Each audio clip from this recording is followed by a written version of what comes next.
Hi, I'm Zach, COO and co-founder of LEAH Labs, where we are curing cancer in dogs. Every year, pet owners in the United States spend more than $500 million on chemotherapy for B-cell lymphoma in their dogs. But chemotherapy in dogs is not like chemotherapy in humans. It just doesn't work.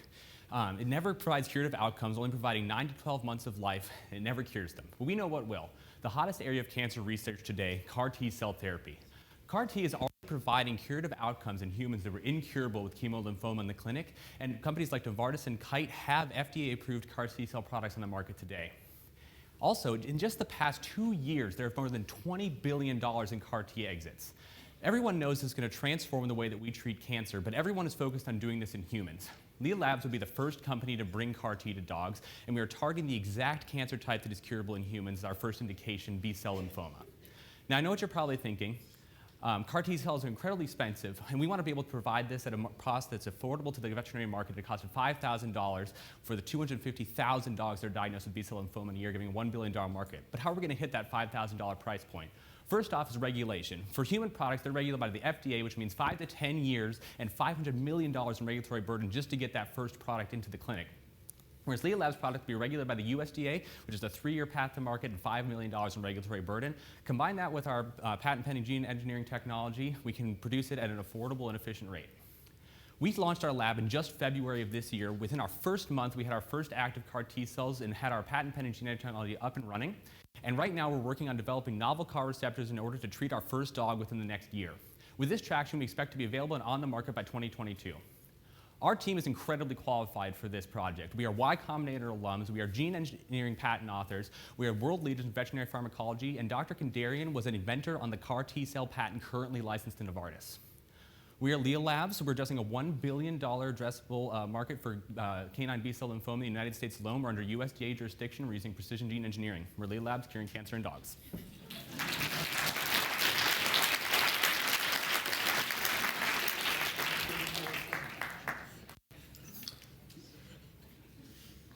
So the $5,000, is that just for the cells, or is that for the real total cost of treatment that might? $5,000 is the price we're targeting, but you go into a veterinary clinic and your dog has lymphoma, you pay $5,000 for this treatment after the veterinary markup. So we're going to sell it to vets for $2,500. Wow.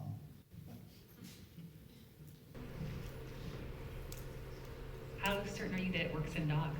So there are 2 academic pilot studies, one at Texas A&M and one at Penn State, that have showed you can get some remission, but not durable remission, using a transient CAR approach. Our approach is using a plasmid-based gene delivery technology that replicates that transient remission that they see in dogs with a transient approach, replicates transient approaches in mice and in human in-cell culture studies. So we're fairly confident, yeah.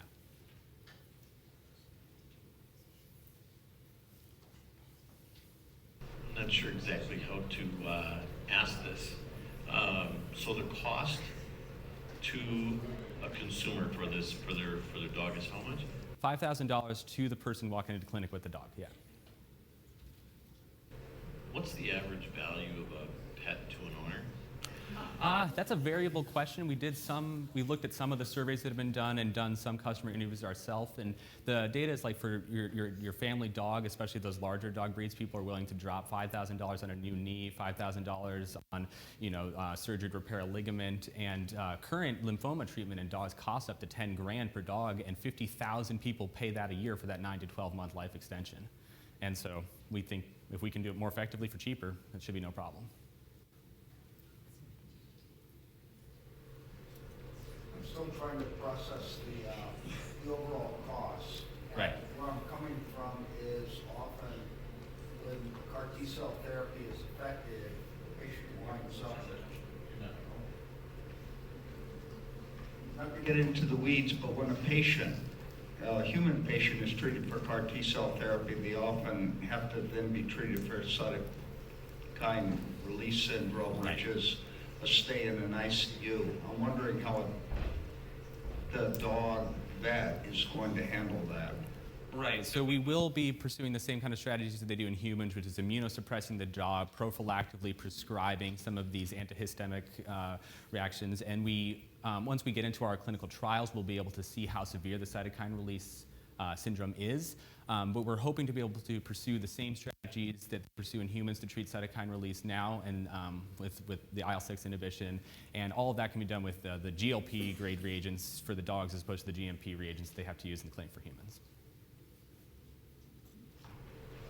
So how much money are you trying to raise and to use it for what purpose? So right now we're targeting a raise of up to $1 million on a crowdfunding site called WeFunder. I encourage everybody to check it out.